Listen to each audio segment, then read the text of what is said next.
Glossy lipstick বা bullet lipstick এইভাবে করে নাও, একদম ট্রান্সফার প্রুফ। তো এখন এই লিপস্টিক লাগানোর হ্যাকটা অনেক বেশি ভাইরাল হচ্ছে। এইভাবে লিপস্টিক লাগালে নাকি লিপস্টিক আর ট্রান্সফার হবে না। এই দেখো, এই লিপস্টিকটা আমি রিসেন্টলি পারচেস করেছিলাম। এটা খুবই সুন্দর একটা লিপস্টিক আর কালারটা কিন্তু আমার খুবই পছন্দ। আর এই লিপস্টিকটা অ্যাপ্লাই করার সঙ্গে সঙ্গেই কিন্তু এই দেখো এইভাবে উঠে যায়, অর্থাৎ এটা কিন্তু ট্রান্সফার প্রুফ নয়।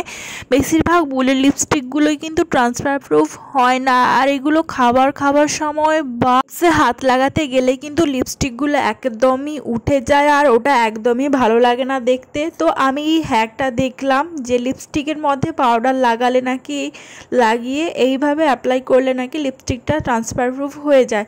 তো চলো আজকে এই হ্যাকটা ট্রাই করে দেখা যাক এই হ্যাকটা কাজ করে না করে না। তো আমি এখানে নিয়েছি পাউডার। তো তোমরা যে কোনো ধরনের পাউডার এখানে ইউজ করতে পারো। আমি এখানে পন্সের ফেস পাউডারটা ইউজ করেছি। আর পাউডারের মধ্যে কিন্তু লিপস্টিকটাকে ভালোভাবে এইভাবে ডিপ করে নিতে হবে, আর তারপরে কিন্তু ঠোঁটে অ্যাপ্লাই করতে হবে। আর এটা লিপসে অ্যাপ্লাই করার প্রথমের দিকে কিন্তু ভালোভাবে অ্যাপ্লাই হতে চাইবে না, বাট এটাকে ধীরে ধীরে অনেকবার করে অ্যাপ্লাই করতে হবে, আর তারপরেই কিন্তু এটা খুব সুন্দরভাবে অ্যাপ্লাই হয়ে যাবে। তো সেমভাবে আমি আমার ঠোঁটের ওপরে অংশে এবং আপার লিপেও লিপস্টিকটা ভালোভাবে অ্যাপ্লাই করে নিয়েছি। তো তোমরাও কিন্তু ঠিক এইভাবে অ্যাপ্লাই করে নিও যদি তোমাদের বুলেট লিপস্টিক এইভাবে ট্রান্সফার প্রুফ বানাতে চাও, তো বা গ্লসি লিপস্টিককে।